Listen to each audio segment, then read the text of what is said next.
the past year. It is a big challenge for the province and the city to accept this POC or proof of concept. What if we devolve certain functions, halin sa DepEd, to the LGU? Ano ay hanang matabo? And this is the story you will hear, again, very briefly this afternoon.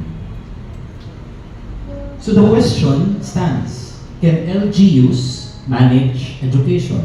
A proof of concept for the province and city of Iloilo. Ano ang natabo sa nagligad na tuig? It began as a call from our governor shortly after our Provincial Education Summit 2 years ago.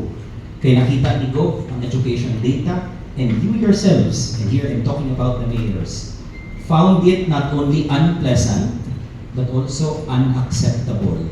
Hindi siya pwede. And so, si Governor Toto Defensor accepted the challenge and said na even if it is not a devolved function, we will embrace this responsibility as our own. And then, we undertook this. So anong natabo? One of the first things was a data-driven approach. And data-driven means outcomes-based. Wala kita ga-isip kung ano naging pasulod, wala lang kita ga-isip kung ano ang trainings naging conduct, but ginaisip natin, we count the impact on the lives of the children. In this case, we use a very simple metric, no? Ang pagbasa sa aton ng mga kabataan.